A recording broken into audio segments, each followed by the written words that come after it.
माननीय सभापति महोदय, माननीय सदस्य को पहले तो विभाग को धन्यवाद देना चाहिए कि महिलाओं के कहने पर हमने जितिया पर्व पर कभी छुट्टी नहीं रहती थी, हमने दिया।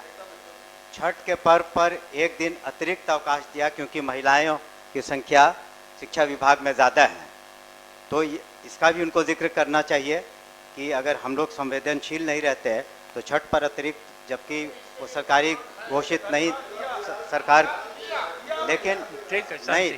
और दूसरी बात है कि हाँ, लेकिन जहाँ तक प्रश्न है कि हम लोग जो सरकारी अवकाश घोषित हैं, हम लोग कोशिश कर रहे हैं, कभी कभी उसमें विसंगति हो सकती है, बट सामान्यतः हमने निर्देश दिया है कि जो भी सरकारी अवकाश है वो आप उस पर छुट्टी और काम न लें।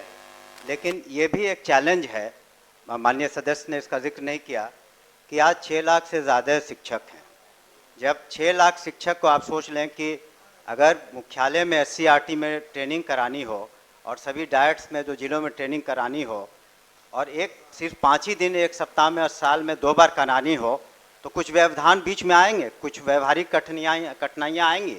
हम लोग नहीं चाहते हैं कि अब प्रशिक्षित टीचर जो हैं 6 लाख बच्चों को पढ़ाएं, तो इसमें कभी कभी व्यवहारिक कठिनाइयाँ आती हैं, उसको हम स्वीकार करते हैं। लेकिन सामान्यतः आपने देखा होगा, खुद स्वीकार भी करेंगे कि जहाँ तक शिक्षकों का प्रश्न है, चाहे यूनिवर्सिटीज़ हो चाहे स्कूल्स हो, जो भी शिकायतें थी हम लोगों ने उसको ओपन माइंड से सुना है और निराकरण करने की कोशिश की है।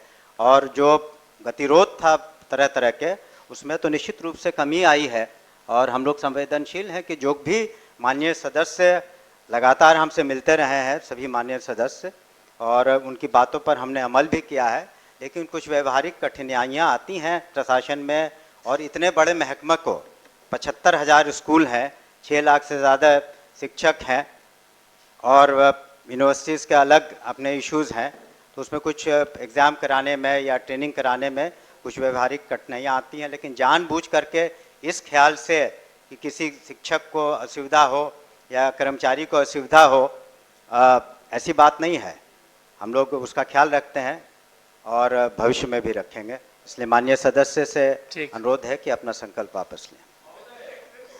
महोदय, हम लोग संजीव जी ने तो सिर्फ कहा है कि एक ही आदमी शिक्षा विभाग का जो मालिक है वो शिक्षा विभाग को संचालन करे।